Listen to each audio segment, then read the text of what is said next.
Good evening, everybody. It's your pal Martin the Metalhead here. Hope you're going well. It's day 23 of Vlogust, and I'm back home in London. Now, I've been reading a lot of news reports and blabbermouth when they interview famous rock stars and they ask, what is your island record collection?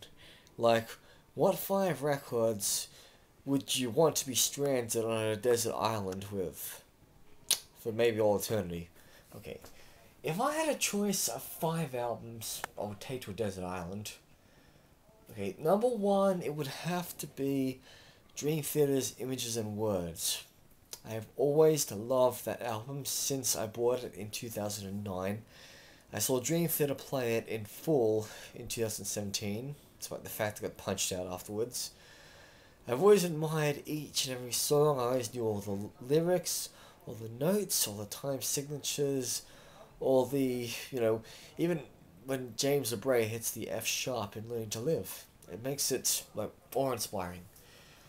The second album I would take to a desert island would be Peter Gabriel's So.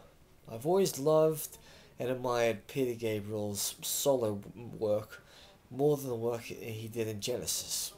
I was very lucky this year. I got to see Peter Gabriel live with Tony 11, and this album, it's like a work of art with Peter Gabriel, Tony 11, and it even features Kate Bush.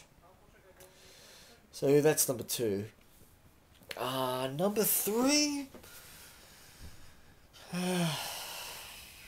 I'll take U2's The Joshua Tree. I've been a fan of U2 since I was a teenager. Saw them live when I was 20. I've always admired the Joshua Tree album. It was one of... I don't like to say it led me to heavy metal, but literally listening to that album led me on the path to rock and roll, which did lead me to heavy metal. So, I am proud to call myself a U2 fan. Okay? Now, number 4... I would take King Crimson's 1969 album, The Court of the Crimson King. I could have picked an album that had Robert Fripp on it, that wasn't King Crimson, but then I thought, mate, that first King Crimson album is just so mind-blowing. Just go for it. Number 4. And then, number 5, I would have to take Black Sabbath's Headless Cross. No joke. I've always admired the Tony Martin era of Black Sabbath. I've always loved the Headless Cross.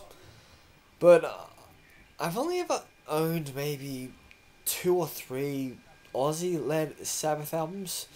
But I've always bought and paid for Tony Martin's, Eternal Idol, Headless Cross, Tear. And I still haven't bought Forbidden Evil yet. God forgive me. So anyway, that is 5 albums I would take on a desert island. This is Martin the Metalhead, over and out.